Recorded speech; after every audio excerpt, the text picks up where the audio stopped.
Hi, okay, so here we are again. All right, today we're going to continue with the series talking a little bit more about ideas that, will turn your knowledge into power and production, okay? Now, idea number 11 is similar to idea number 6. Number 6, as you recall, we talked about accountability and monitoring program for yourself. And number 11, all right, is simply being able to go ahead and know your numbers, okay? Knowing your numbers I started way over there. All right, knowing your numbers. The important thing about knowing your numbers is, when you have to know certain numbers to achieve the goals you've set, okay? So for example, if you've said to yourself, okay, well, I'm going to do 3 listings this month. I'm going to take 3 listings, okay? Then you have to understand, okay, how many appointments do I have to go on to get those listings? Well, if you're like most agents, okay, you're going to need to get probably at least 3 appointments to get 1 listing, okay, if you're like most agents. If you're trained, you might get to 2 to 1. If you're getting very good at it, then you're really about 2 to 1. So at the minimum, you're going to need 4 to 6 listings, appointments, in order for you to take 2 to 3 listings, okay? So you figure, all right, well, then I need to get let's say 6 listing appointments, all right, to equal 3 listings taken, all right?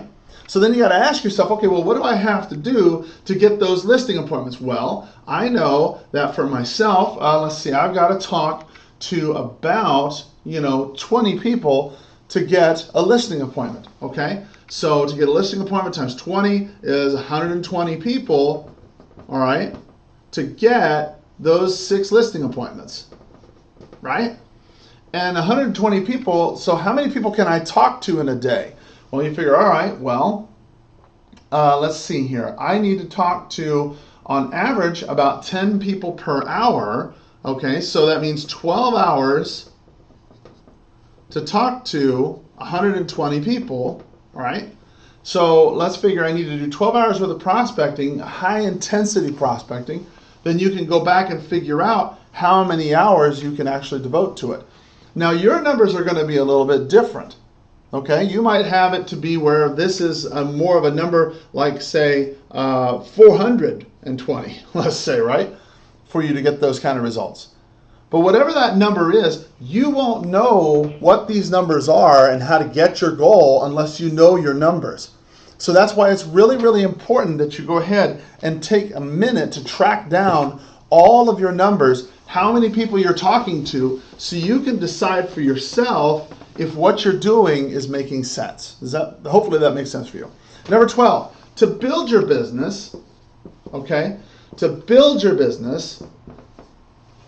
all right, you have to treat your prospecting time like an appointment, okay? Prospecting like an appointment. Now look, I've been accused a lot of times of promoting cold calling. I do not recommend cold calling at all. Cold calling is probably the single greatest waste of your time, okay? And I'll be the first to admit that. But I will tell you that contacting people who are in the market right now, who are looking to buy or sell real estate, is always a good idea. For sale by owners want to sell their property, okay? Expired listings, canceled listings, they have wanted to sell their property, and now you just got to figure out what went wrong, all right? So in that scenario, I don't think that's really considered cold calling, because what you're doing is you're calling these people up to find out what specifically is it that they need that you can provide that will help them go ahead and get what they want, all right? So to go ahead and do the prospecting, all right, you have to treat it like an appointment. And more often than not, what we find our agents doing is they say, well, I've got to go do X, Y, or Z. Okay, I gotta go get my tie fixed. I gotta go, get my car washed or whatever. Okay, look, if you were at a regular job, okay, you would never, ever, ever have the time to do that. Okay, you would never just leave your regular job to go get your car washed. Okay, you would never put off a listing appointment so you could go get, your tire fixed. Okay. What you would do is you would do that and then do your tire or your car wash or whatever on other times when you're not working, okay? So treat your prospecting time like an actual appointment, okay? And that will cause your business to grow, all right? 13, know the exact steps. Know the exact steps.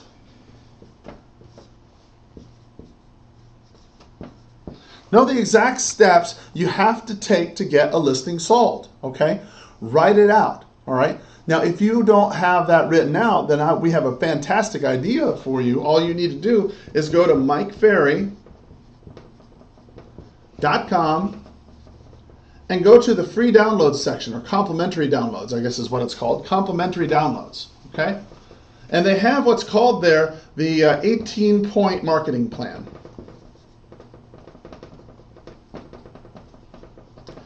Look, this is brain dumb. I mean, you don't even have to think about this, okay? That is the 18-point plan of everything that you can do to get a home sold. You have to know the exact steps that you take to get a home sold.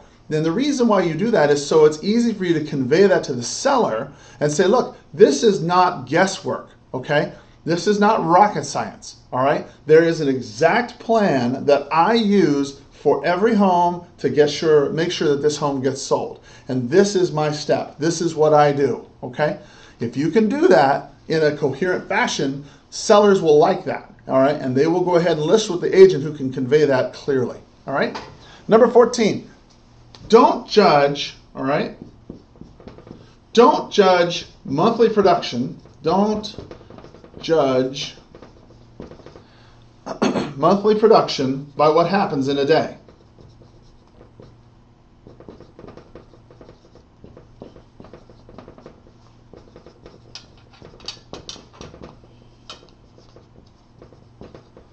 Today.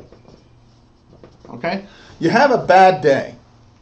All right? You might even have a couple bad days. Okay? But that doesn't mean that your whole month is shot. Okay? One deal is not going to break you, all right? But we have a tendency as realtors to say to ourselves, oh, hell, this is just not working out. I can't believe it. This deal, I talked to 6 for sale by owners and I didn't get a listing appointment, and therefore prospecting for sale by owners doesn't work. Well, no, it works just fine, okay? There's a lot of reasons why you didn't get an appointment. Maybe A, they were not qualified. Maybe they weren't motivated. B, maybe it is that what you were saying was incorrect, okay? C, maybe you caught them at the wrong time. D, maybe they were having a bad day. I mean, it could be a whole host of reasons. But you don't throw the baby out with the bathwater because of the results of one day, all right? Don't go prospecting and saying, oh, hell, I can't get a hold of anybody, all right? And because I haven't got a hold of anybody, then obviously prospecting doesn't work. It doesn't work like that, okay? You have to have consistency, all right? And consistency is what's going to help your monthly production, all right? So don't judge your monthly production by the activity of one day. You're cheating yourself if you do, okay? And last but not least, all right, number 15. Let me just erase this real quick. Number 15, all right, ask yourself this question. 15. Question, okay? How much money, all right, are you spending? How much are you spending, okay?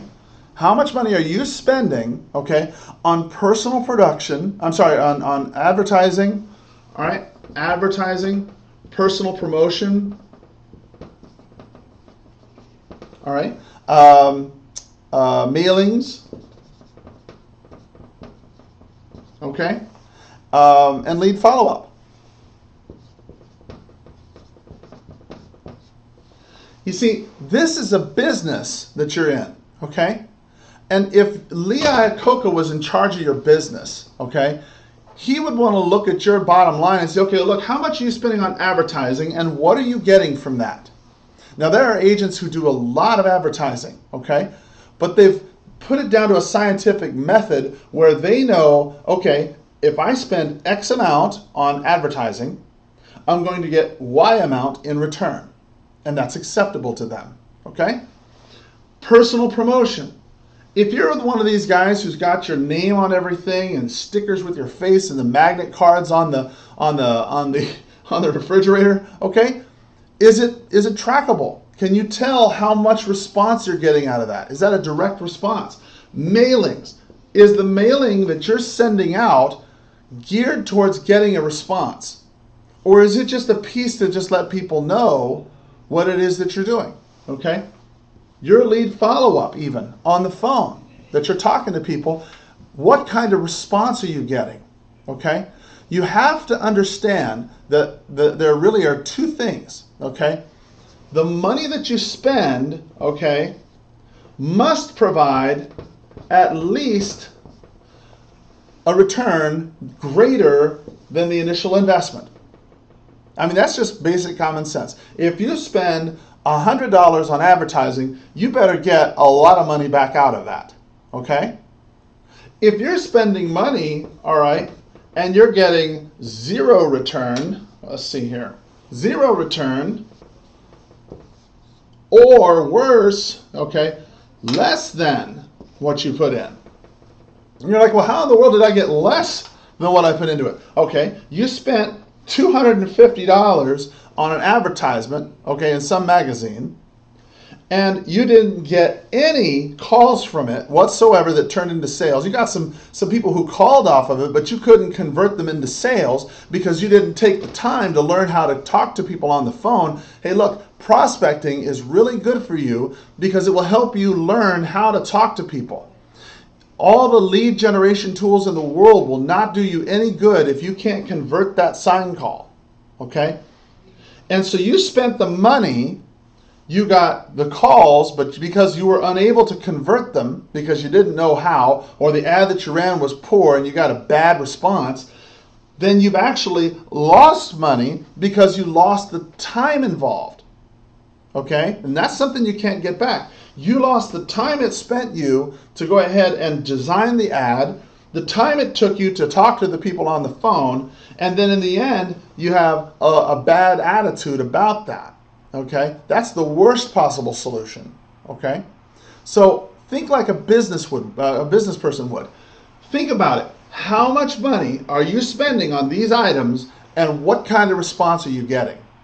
If you're spending time on the phone and you're generating leads through for sale by owners and expireds, just listed, just solds, you know, for sale by owners or notice of defaults or foreclosures or something along those lines, and you've got leads from that, okay, it didn't cost you much except for a little bit of time to talk to them on the phone. And then with your lead follow-up, if they are unable or unwilling or unmotivated to do anything, that didn't cost you a whole lot but time, okay?